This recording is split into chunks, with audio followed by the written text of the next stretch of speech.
If you are capable of causing अगर आप खुद के लिए अवसाद या डिप्रेशन पैदा करने में सक्षम हैं, I am saying this मैं ये इसलिए नहीं कह रहा क्योंकि मुझे आपके रोग की चिंता नहीं है या मुझ में करुणा की कमी है, or not due to lack of compassion, लेकिन इसलिए क्योंकि आपके साथ जो हो रहा है उसकी प्रकृति यही है। अगर आप अपने लिए डिप्रेशन पैदा कर रहे हैं तो आप अपने भीतर काफी सारी भावनाएं और विचार पैदा कर पा रहे हैं, लेकिन गलत दिशा में।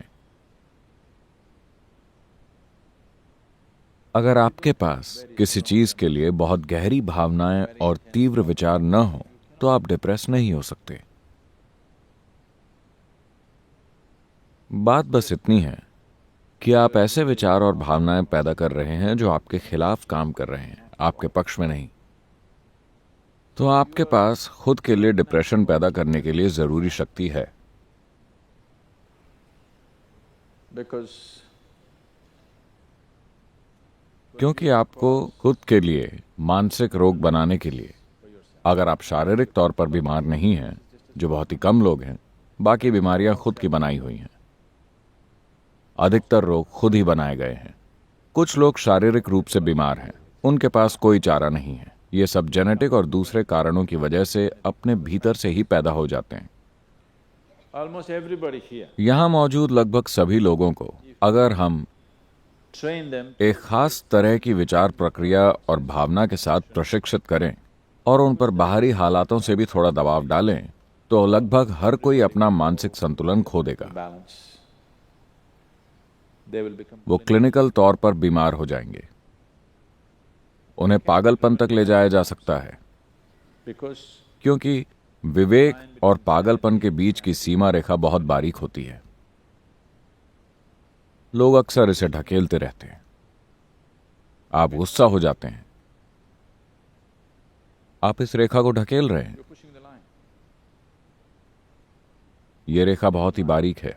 वास्तव में जब आप गुस्सा होते हैं, आपको पता होता है कि आप इस रेखा को ढकेल रहे हैं, इसलिए आप कहते हैं, मैं किसी के ऊपर गुस्से से पागल हो रहा था। आप किसी और के ऊपर गुस्से से पागल नहीं हैं, आप बस पागल हो रहे हैं। आप किसी और पर गुस्से से पागल नहीं हो सकते। You're just pushing. आप बस अपने विवेक की सीमाओं को लांघ रहे हैं और पागलपन की ओर बढ़ रहे हैं। आप कुछ समय तक ऐसा कर रहे हैं और फिर वापस आ रहे हैं। एक काम कीजिए, हर दिन ये करके देखिए, 10 मिनट के लिए किसी के ऊपर बुरी कदर गुस्सा करें।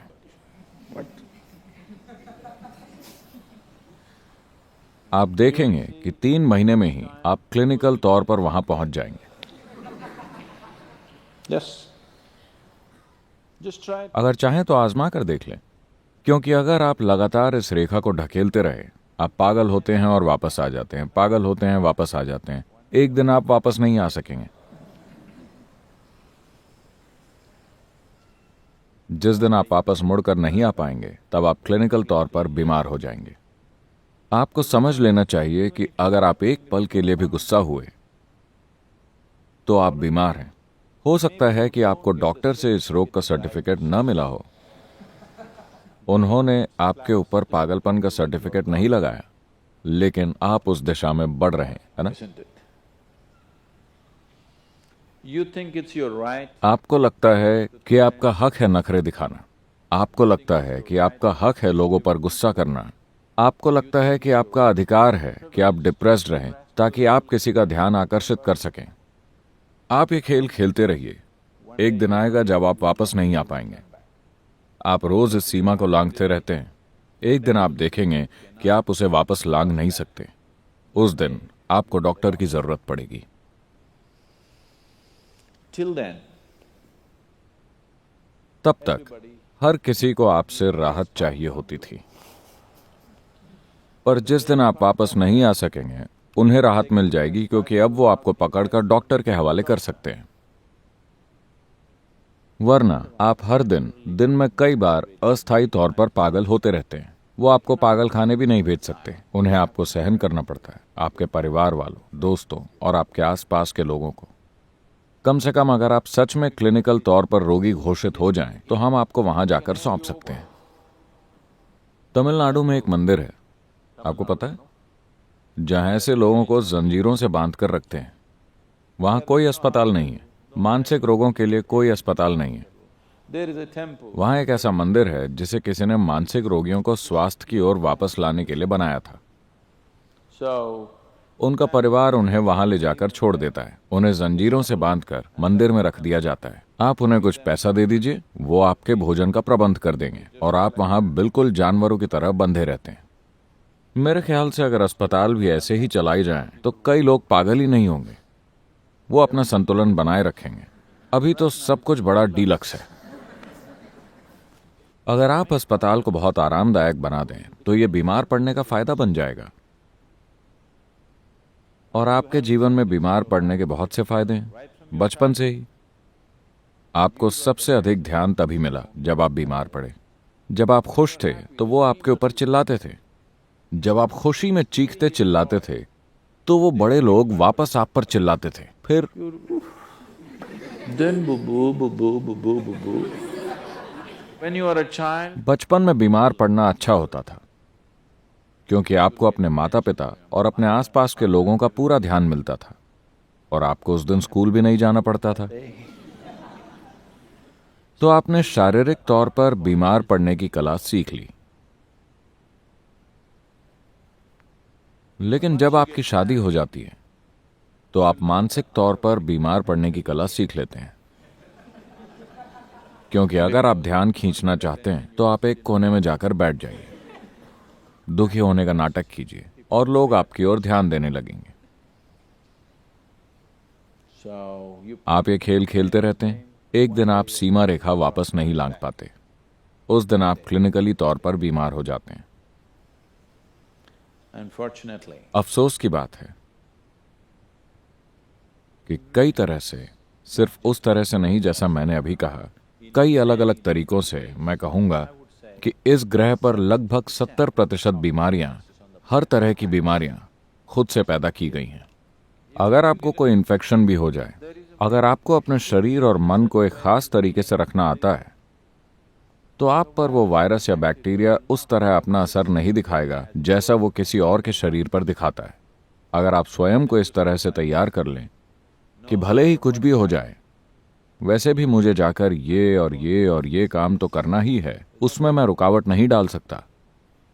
the last 29 years, पिछले 29 सालों के दौरान मैंने एक भी कार्यक्रम इसलिए रद्द नहीं किया है क्योंकि मुझे बुखार है, मुझे जुकाम है, मुझे ये है, मुझे वो है। इससे कोई फर्क नहीं पड़ता कि क्या हो रहा है। आपको जो करना है वो तो आपको हर हाल में करना ही है। आप उससे मुंह नहीं मोड़ सकते, या तो अपने खुद के समर्पण के कारण या अपने बॉस के कारण। किसी भी कारण से अगर ऐसा होता है तो आप देखेंगे कि आप अक्सर बीमार बिल्कुल भी नहीं पड़ेंगे, क्योंकि अगर आपको बुखार है फिर भी आपको जाना ही होगा। गर्मी के मौसम में भी आप जाते ही हैं ना? नहीं, बहुत से लोग नहीं जाते। अगर बाहर जरा सी गर्मी हो तो वो काम पर नहीं जाते, थोड़ी सी सर्दी ज्यादा हो तो वो काम पर नहीं जाते, जरा सी बारिश आते ही वो काम पर नहीं जाते, हल्की सी बर्फबारी हो जाती है और वो काम पर नहीं जाते। ये सब तो मौसम है। so for every change in मौसम के हर बदलाव के साथ अगर आपके पास कंबल ओढ़कर लेटने का सुख है, अगर आप ऐसा करने लगे तो आपका शरीर बीमार पड़ना सीख लेगा। जितनी ज्यादा बार हो सके उतनी ज्यादा बार। अगर आप तय कर लें कि इससे कोई फर्क नहीं पड़ता कि क्या हो रहा है, मुझे हर हाल में जाकर अपना काम करना ही है, आप देखेंगे कि आपका शरीर वापस ठीक हो जाएगा। जितनी जल्दी हो सके उतनी जल्दी, भले ही उसे सबसे बुरा इन्फेक्शन हुआ हो। तो आपको बस सेहत के लिए जरूरी परिस्थितियों को स्थापित करना है, सेहत के लिए जरूरी प्रेरणाओं और फायदों को स्थापित करना है, अपने लिए भी और अगर आपके बच्चे हैं तो उनके लिए भी। बीमार पड़ने के लिए प्रेरणा मत दीजिए। अगर आपका बच्चा बीमार है तो उसे दूर से देखें, उसे कभी बाहों में न भरें। उसे पता चल जाएगा कि ये उसके जीवन का सबसे बुरा समय है और उसे यह भी पता चल जाएगा कि उसे जल्दी ठीक होना है। और उस पर सबसे ज्यादा ध्यान दें जब वो खुश हो। आप देखेंगे कि वो अपने भीतर से स्वाभाविक तौर पर सीखेगा। उसके शरीर की केमिस्ट्री ये सीख जाएगी कि खुश रहने में फायदा है, बीमार रहने में कोई फायदा नहीं है। अगर आप ये बात समझा सकें अपने ही शरीर को, अपने शरीर के रसायनों को, और अपने आसपास के हर व्यक्ति को, तो आप देखेंगे कि लोग उतनी जल्दी बीमार नहीं पड़ेंगे जितनी जल्दी अभी पड़ते हैं। तो अपने लिए ये तय कर लें, आप पाएंगे कि आप सेहतमंद रहने लगे हैं। अगर आप अपने दिमाग को इस तरफ मोड़ सकते हैं तो आप उसे इस तरफ भी मोड़ सकते हैं। नहीं नहीं, मैं ऐसा इसलिए हूं क्योंकि जब मैं 7 साल का था मेरे पिता ने मेरे साथ बुरा बर्ताव किया था। अगर आपको ये सारी बकवास पता है तो आप अपने आप को बदल भी सकते हैं, है ना? It's time. समय आ गया है, आपको ये समझना ही होगा।